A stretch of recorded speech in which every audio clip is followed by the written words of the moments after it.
हम कुसंग में पड़ते हैं। ये जीव जो शेर की भांति है, जो सभी इंद्रियों का स्वामी है, जो सब पर शासन कर सकता है, जो अपने मन पर, अपने इंद्रियों पर शासन कर सकता है, वो जीव कुसंग में पड़ करके गीदड़ बन जाता है। और मन सियार है, गीदड़ है, वो क्या करता है, इसका मौके का फायदा उठाता है और वो जीव को गुलाम कर लेता है, फिर वो शासन करता है। अब देखिए शासन कैसे करता है। आपका मन हुआ सत्संग में जाना है, मन कहेगा क्या करोगे जाके, क्या मिलेगा वहां, अभी सिनेमा चल रहा है, चलो वहां। अब मन आपको बहुत बढ़िया प्रलोभन दे दिया, लालच दे दिया, अब आप चाह के भी सत्संग में नहीं जाएंगे। मन इतना प्रबल है कि जीव उसके सामने कुछ कर ही नहीं सकता, नतमस्तक हो जाता है। और मन ने कहा नहीं नहीं सिनेमा में चलो, या कहीं राजनीतिक चर्चा हो रही वहां चलो, या कुछ भी जहां मनोरंजन हो रहा है, जुआ हो रहा है, शराब के अड्डे पर चलो, मन आपको वहां लेके चला गया। या नहीं अभी कुछ नहीं करना है, सोना है। सुबह आप उठते हैं, एक मन कहता है जो थोड़ी सी सात्विकता रहती है, चलो योग करते हैं। तुरंत दूसरा मन जो आप पर हावी है वो कहता है योग क्या करोगे, योग करके, सुबह का इतना बढ़िया समय, सो जाओ चादर तान के, मौज करो। और आप सो जाते हैं 2 घंटा और उठते हैं 8 बजे। मन आप पर हावी है कि नहीं। आप कहते हैं थोड़ा भजन सुनते हैं, मन कहता है क्या भजन सुनोगे, बुढ़ापे की चीज है, गाना लगाओ, बढ़िया नाचो उस पर। वो मन जो आप पर हावी है, जो है तो सियार लेकिन आपके सामने शेर बन गया, और जीव जो कि है शेर वो सियार बन गया। साहब यही कह रहे हैं, सब उल्टा हो गया। पानी में आग लग रहा है, गाय शेर को खा रही है, यही हो रहा है। ये मन जीव को सता रहा है। और ये सब हो क्यों रहा है, थोड़ी सी चूक हमने कर दी कि हम जगत से थोड़ा अपने को हटा के ज्ञान समझे नहीं, हम गुरु के संग में नहीं गए, और गए तो वहां भी संसार को लेकर गए। सत्संग में बैठे तो भी मन में प्रपंच लेकर बैठे। यहाँ मन, यहाँ तन है, मन बाजार में है, घर में है, खेत में है, खलिहान में है, साहब ने कहा। और इतनी सी चूक के कारण कितना अनर्थ हो रहा है। तो कभी जीव को मन सता रहा है, तो कभी इंद्रियां सता रही है, तो कुछ से कुछ घटित हो रहा है। सारे कमजोर पक्ष आप पर हावी हो गए। इसलिए साहब कहते हैं कि मन को ध्यान के द्वारा अपने स्ववश कर लीजिए, अपने वश में कर लीजिए। अगर आप ध्यान का सहारा लेते हैं, सत्संग भक्ति का सहारा लेते हैं, तो निश्चय ही ये मन आपके वश में हो जाएगा, तो निश्चय ही आपका मन स्ववश हो जाएगा। और यदि इसका सहारा नहीं लिए, बैठ के चले गए, तो मन तो सिंह बना बैठा है, वो तो आपको कदम कदम पर ठोकर मारेगा, वो तो आपको सदैव बुरा की ओर ले जाएगा। एक बात और ध्यान दीजिएगा, ये मन अनादि काल से विषयों का ही अभ्यासी है, ये प्रपंच का अभ्यासी है, ये ध्यान का अभ्यासी नहीं है। इसलिए अगर आप अपने को थोड़ा भी छूट देंगे, अगर आपने अपने को थोड़ा सा भी ढीला छोड़ेंगे, तो ये मन आपको ध्यान में नहीं, आपको अनर्थ में ले जाएगा। आप ये मत सोचिए कि अगर हम थोड़ा सा ढीला हो जाएंगे तो ये हमको ध्यान में ले जाएगा। कभी भी मन आपको सत्संग में नहीं ले जाएगा। वो आपके अंतर मन की आवाज उठती है और आप चले आते हैं उसको नजरअंदाज करके। वरना मन की स्थिति तो ये है कि जन्म जन्मांतर से सदैव विषयों का अभ्यासी रहा है, संसार का अभ्यासी रहा है। इसलिए अगर इस पर अपने को छोड़ देंगे तो ये आपको नीचे ही ले जाएगा। जैसे आप जमीन में पानी डालिए, बारिश हुई है तो पानी कहाँ जाकर टिका, जहां गड्ढा है। जो भी पानी गिरता है सहज में गड्ढे में चला जाता है। आपने कभी मेहनत किया है पानी को गड्ढे में ले जाने के लिए? जिधर नीचा है, ढाल है, उधर के लिए आपने कभी कोई मेहनत प्रयास किया है कि पानी को नीचे ले जाना है? वो खुद चला जाता है। लेकिन उसी पानी को ऊपर ले जाना है तो आपको यंत्र लगाना पड़ता है, मोटर लगाना पड़ता है, तब वो पानी ऊपर जाता है। इसी तरह से मन को नीचे ले जाना हो, आपको कुछ नहीं करना है, बस थोड़ा सा बेहोशी आ जाए मन में, थोड़ा सा होश खो जाए, थोड़ी सी चेतना हम अपने आप पर से हटा लें, मन का नियंत्रण हटा लें, वो मन स्वाभाविक आपको गलत में लेके चला जाएगा। अब एक चीज सोचिए, आपके क्षेत्र ही नहीं पूरी दुनिया में कहीं चोरी सिखाने वाला विद्यालय खुला है? क्रोध करने वाला विद्यालय, गाली देने वाला विद्यालय, हत्या करने वाला विद्यालय? आदमी सीख जाता है। और विद्यालय किस चीज का है? तो यहाँ संस्कार सिखाए जाते हैं, यहाँ भजन सिखाए जाते हैं, यहाँ संगीत सिखाए जाते हैं, यहाँ ध्यान सिखाए जाते हैं। सारे सद्गुण सत्कर्मों के विद्यालय हैं, केंद्र हैं। उसमें जीव जा रहा है, सीख रहा है, फिर भी नहीं उतर रहा है। आज चोरी नहीं सिखा रहे हैं, उसमें नंबर 1 बन जाता है। क्रोध करना नहीं सिखा रहे हैं, क्रोध हम सीख जाते हैं। किसी बच्चे को आपने कभी गाली सिखाया है कि बेटा चलो अब सब कुछ सीख लिया, अब 2 घंटा बैठो, थोड़ा गाली भी सीख लो, क्या पता किसी को देना पड़ जाए?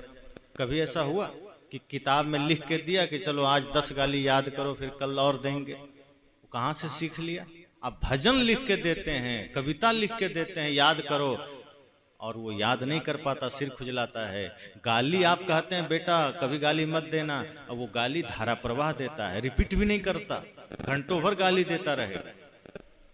भजन सुनाने का ये सिर में खुजली शुरू हो जाती है, लेकिन गाली देना हो तो बिना रिपीट किए गाली दे जा रहा है, दिए जा रहा है। पता नहीं स्टॉक कहां से आ गया, कहां सीखा है, किधर से आ गया।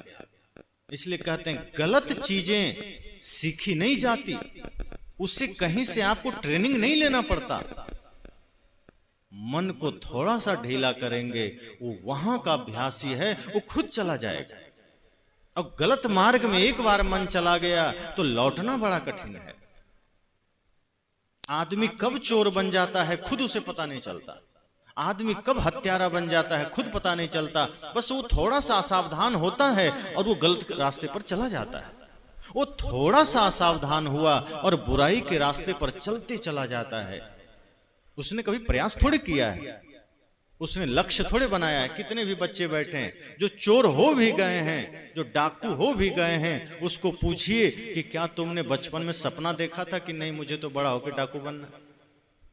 बच्चे सपना देखते हैं, पायलट बनना है, डॉक्टर बनना है, इंजीनियर बनना है, देशभक्त बनना है, सैनिक बनना है या संत बनना है।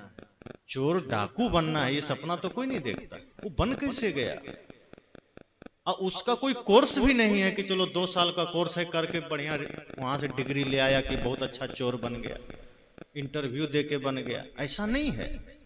बिना कुछ किए वो इतना पारंगत चोर बन जाता है, बिना इंटरव्यू के, बिना ट्रेनिंग के, बिना किताबों के। यहाँ तो किताबें भरी पड़ी है, वहां कोई किताब नहीं, पता नहीं कहां से सारे गुरु सीख लेते हैं।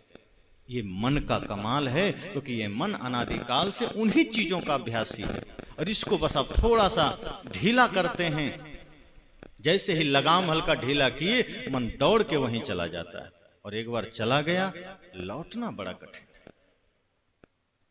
एक शहर में एक बोर्ड लगा दिया गया कि आज सिनेमा हॉल में 3 घंटे के लिए फ्री टिकट है और पूरी फिल्म फ्री में दिखाई जाएगी। और हमारे भारतवासी तो बड़े पारंगत हैं फ्री की चीज लेने में। जहां फ्री की घोषणा हो जाए तो सरकारें बदल जाती है, तो फिर टिकट की क्या बात। फिर तो आदमी चला और एक से एक आदमी पहुंच गया। जो बूढ़ा कभी सिनेमा हॉल नहीं देखा था वो भी बेचारा चला गया, फ्री है चलते हैं, क्या दिक्कत। जहां बैठने की सीट थी सब सीट हटा दिए गए, खड़ा होकर आदमी देखने के लिए घुस गया। इतना आदमी प्रवेश कर गया फ्री के नाम पर कि आज 3 घंटे के लिए सिनेमा हॉल फ्री है। ये सुन करके शहर के लोग मुड़ गए सिनेमा हॉल में और अंदर घुसे। सारे सोफा हटा दिए गए, कुर्सियां हटा दी गई, खड़ा होकर के एक दूसरे के टांग पर आदमी खड़ा था। इतनी भीड़ हो गई, जहां गेट है घुसने का वहां तक आदमी खचाखच भर गया। मैनेजर को जबरदस्ती उसमें लॉक लगाना पड़ा। फिल्म शुरू हो गई। उसके बाद 3 घंटे की फिल्म सबने देखा और बड़े खुश हैं, वाह आज तो फ्री देखने को मिला, एसी का आनंद ले रहे हैं, फिल्म भी देख रहे हैं, बड़ा मौज। जैसे फिल्म बंद हुई, अब निकलना है तो देख रहे हैं सारे गेट सारे दरवाजे बंद। अब निकलें कैसे, क्या करें? कहा भाई खोलो। कहा यहां से निकलने के 500-500 रुपये देने पड़ेंगे। कहे तो बड़ी नासमझी है, ये तो बहुत बड़ा धोखा है। तुमने तो कहा था कि सिनेमा हॉल में फिल्म देखना फ्री है, यहाँ आना फ्री है। कहा तो ध्यान दो, आना फ्री था, जाना नहीं। मैंने ये तो नहीं कहा कि यहाँ से जाना भी फ्री। मैंने तो ये बोला था कि इसमें आना फ्री है, देखना फ्री है। ये तुमने फ्री में देखा, मैंने ये तो कहीं नहीं लिखा कि जाना भी फ्री है। मैं तो सिर्फ जाने का पैसा ले रहा हूं, आने का थोड़ी लिया था। अब यहां से जाना चाहते हो 500-500 रुपया जमा करो। सब ने कहा ये तो ठगा लिए भाई, ठगी हो गई, ठगा गए। 100 रुपये का टिकट था, दे के देख लेते, कोई दिक्कत नहीं, वो एक्स्ट्रा 400 देने पड़ गए। 500-500 दिया, निकलना है, क्या करेगा वहां गर्मी में, पसीना पसीना हो रहा है। यही है जगत की हालत। ये संसार का पथ ऐसा ही है। शुरू में प्रलोभन मिल जाता है कि आ जाओ, फ्री है सब कुछ। माया हमें प्रलोभन देती है और हम दौड़े चले जाते हैं हिंसा के रास्ते पर, क्रोध के रास्ते पर, छल के रास्ते पर। सब कुछ अच्छा दिखता है। मृग तृष्णा इसे कहते हैं। वो तृष्णा संसार की हमें ऐसी मालूम पड़ती है कि एकदम दौड़े चले जाते हैं, लेकिन जब वहां चले जाते हैं तब माया कहती है आ तो गए हो, अब जाओगे कैसे, भारी कीमत चुकानी पड़ेगी लौटने की। तब जीव कहता है ओह बड़ा धोखा हो गया, इसने तो बड़ा रंग दिखाया था, माया ने शोपीस दिखाया था। जैसे शोरूम में चीजें लगी रहती है, देखिए असली सामान तो गोडाउन में होता है। माया वही करती है, आपको बाहर चमक दमक दिखा देती है। ये चमकती गाड़ियां, ये चमकते शरीर, ये चमकता मोबाइल, खूबसूरत भवन, और आदमी देखते ही उस पर लोभी बन करके टूट पड़ता है। लेकिन जब वहां जाता है तब पता पड़ता है कितने दलदल में चले गए, कितनी तृष्णा में चले गए। कोई सुख नहीं, कोई शांति नहीं। साहब ने कहा यही हो रहा है।